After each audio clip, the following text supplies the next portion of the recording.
اپنے چینل پر آپ کو ویلکم کہتے ہیں۔ روزانہ نئی کہانی سننے کے لیے اس چینل کو سبسکرائب کر لیجئے۔ شکریہ۔ میں آج آپ کو جو کہانی سناؤں گی وہ کہانی ایسی عورت کی ہے جس نے کم عمر میں ہی حالات کی سختیاں جھیلی ہیں، مگر پھر بھی حالات کے آگے مضبوطی سے ڈٹی رہی، گرنے نہیں دیا۔ ایسی بہت سی عورتیں ہیں جنہوں نے اپنے شوہروں کو کم عمری میں ہی کھو دیا ہو۔ اکیلی عورت کا ماں اور باپ دونوں بن کر بچے کو پالنا کتنا مشکل ہوتا ہے، یہ بات بس وہی عورت سمجھ سکتی ہے جس نے زندگی میں یہ محنت کی ہو۔ میری اس کہانی کو اختتام تک سننے کے بعد آپ کو پتہ چلے گا کہ ایک ایسی عورت جس کے سر پر شوہر کا سایہ نہ ہو، زندگی اس پر کتنی تنگ پڑ جاتی ہے۔ ہمارا معاشرہ بیوہ عورت اور یتیم بچے کو جینے کا حق نہیں دیتا، اور مجھ سے اور میرے بچوں سے بھی یہ حق چھین لیا گیا۔ میرا نام تہمینہ ہے۔ میرا شمار ان عورتوں میں ہوتا ہے جو شادی کے بس چند سال ہی خوشیوں بھری زندگی گزارتی ہیں اور پھر طرح طرح کے روگ ان کا مقدر بن جاتے ہیں۔ میرے شوہر شہاب نے مجھ سے محبت کی شادی کی تھی۔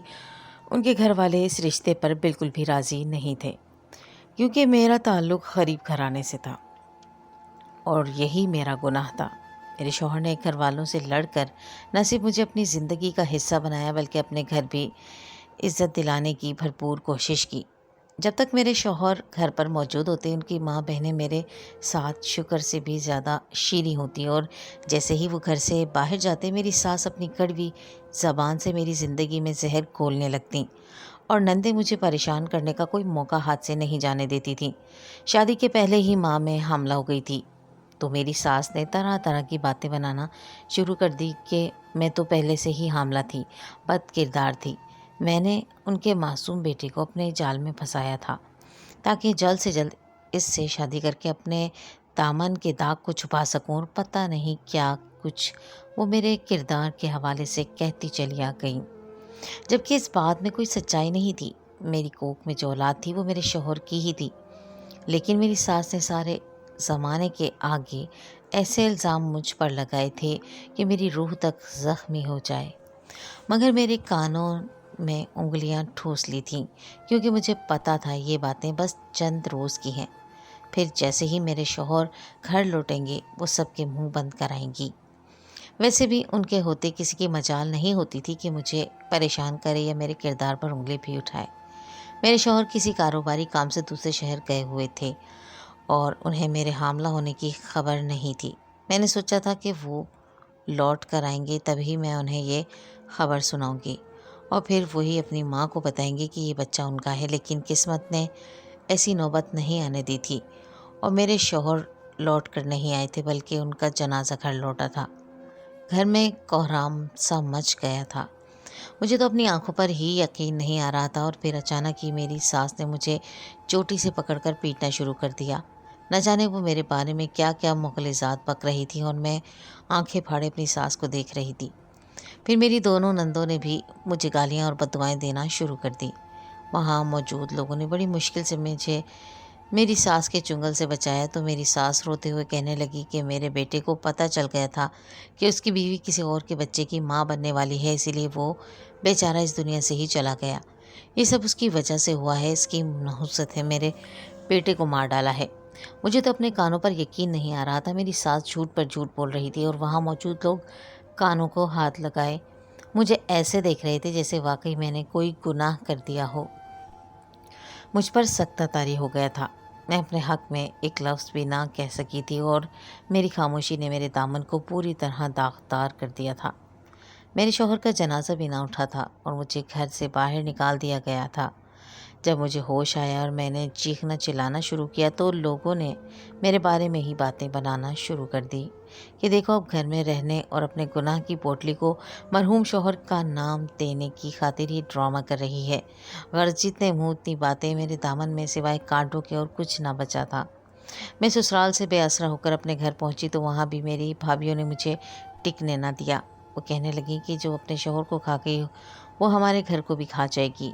یہ منحوس ہے، مشکل سے تو اتنی غربت میں اس منحوس بوجھ سے جان چھڑائی تھی، اب یہ پھیرا پہنچی۔